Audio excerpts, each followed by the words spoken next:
Nasa 7th heaven pa rin ang Golden State Warriors fans matapos makuha ng kanilang kupunan ang back-to-back NBA titles. Nakausap kamakailan ng aming kasamang si TJ Manotoc, ang kauna-unahang Fil-American na naglaro sa NBA, si Raymond Townsend, tungkol sa success ng Warriors. Well, folks, we have another special guest for our very special episode of Setting the Score. He's become a constant guest every year now. We're getting used to it, Raymond. It's Great to see you again, Raymond Townsend. Thank you. How are you? TJ? Good to see you. Well, first of all, congratulations once again to your team, the Golden State Warriors. How does it feel now that you've won? Your team has won back-to-back titles, 3 in the last 4 years. We talked about how dominant this team could be. We talked about them last year. And from what they proved this year amidst injuries and adversities, how do you feel about it? Well, last time I think we met, I told you, it's probably one of the best teams to ever step on an NBA court in the history of basketball. That's right, yeah. And they're just proving that so. You know, they weren't even on all cylinders, and it wasn't close. Yeah. So, you know, I'd hate to imagine them being on all cylinders year-round.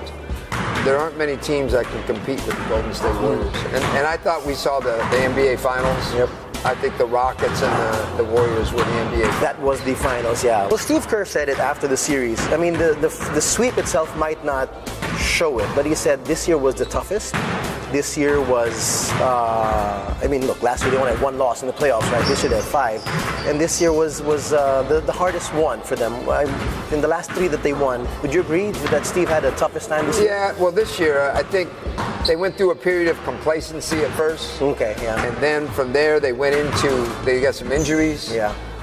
From there, it was like they never really had a chance to really come together, but for whatever reason, they always peak at the right time. Yeah. But I thought there were a lot of challenges this year, and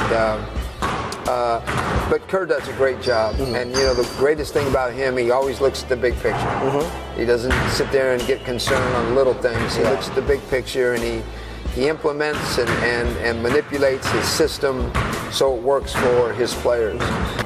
I was there in the finals after Game 4. You know how some of the reporters want to write some interesting articles, and some of them had this slant about who deserved Finals MVP, whether it's Steph or KD, and then both of them were like, we don't care.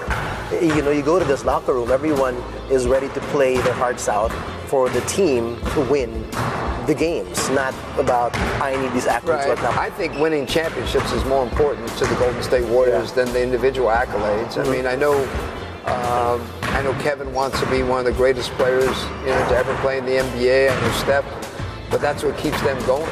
And you know, I think the Warriors are very fortunate, and Bob Myers has done a great job with surrounding the key components. Yeah. Guys like Klay Thompson, who they don't care about any of that. He just wants to do his job. Yeah. Andre Iguodala and Livingston. You can go down the list. And Draymond, you know, the greatest thing about Draymond, he can play 5 positions, and he can come to play anything you want him to play. And if you stick him on the best player, he's going to make him mad. Let's talk a bit about other aspects of the NBA Finals and the playoffs. Our kababayan, Jordan Clarkson, had a unique and rare opportunity in his young career. First he played with the Lakers and Kobe Bryant. Then he got traded to play with LeBron and got playoff experience.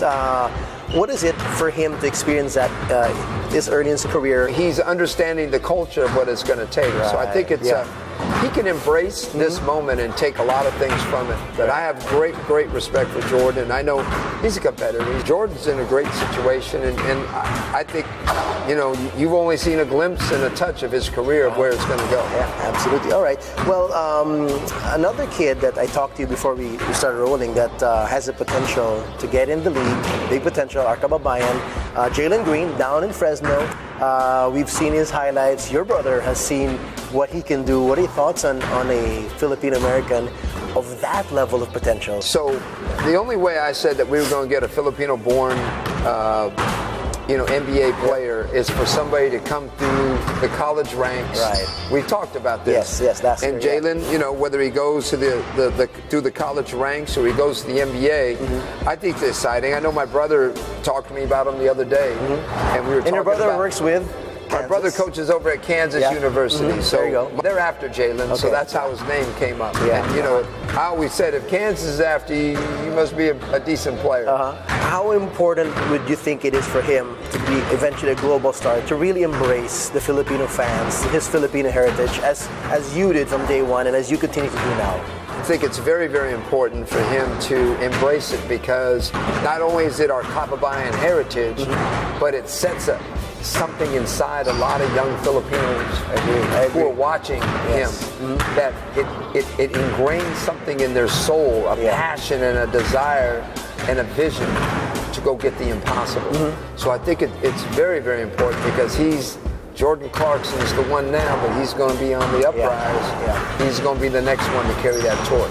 Well, speaking of that passion, we're here now. You know, I'm interrupting your practice sessions. This is what you're all about. You're still out here on the courts helping young kids like these, you know, going to make the pro level, whether it's in the NBA or overseas. Talk about that and how you continue to just love the game and love, you know, helping young kids, whether they're Filipinos or not, get to the next level. What I do is I have over 125 clients here in just locally in the Bay Area. So we come in, we work out every day. Usually there's 6 to 8 players. I've got about 50 D1 athletes that come home. I got some D1 athletes that come in for a week or two. We get our workout in. We try to improve in the off season. The next 6 months are going to be the opportunity for a lot of our players to, you know, where they're going to go in the future. Are they going to play for an NBA team, a D-League team? Are they going to play in Europe? Are they going to make, you know, a major university and start someday?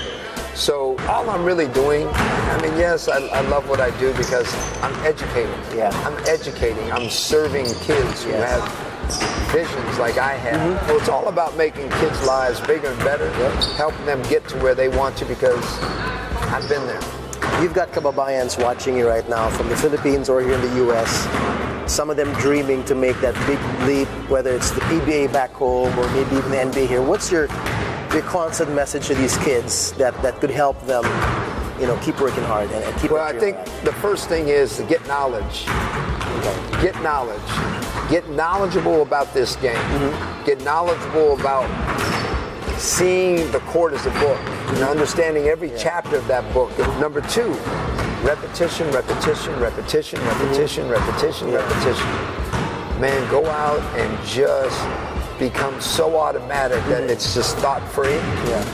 And the third one is, man, have fun and be passionate about what you're doing, and you're going to be great because your work ethic, and not just great in basketball, the principles you take on this court are going to take you anywhere you go. I agree. You're gonna achieve greatness, because here, I always say this: get comfortable with the uncomfortable, because that's where greatness lies. Very well said, and as usual, a great chat with you, and fun to learn stuff from you, and continue striving and working hard and teaching the next generation to be the best they can be. Thank you. Thank you, TJ. I appreciate your friendship and appreciate and honor and respect everything you've done. So, and as many years that the Warriors keep winning championships, I'll be seeing you more often. Thank you. Are you going to go to the parade? Are we going? We'll see you at the parade. All right. We'll be there. Salamat. I'll see you there. Thanks again. That's Raymond Townsend, folks, our first Fil-am NBA player.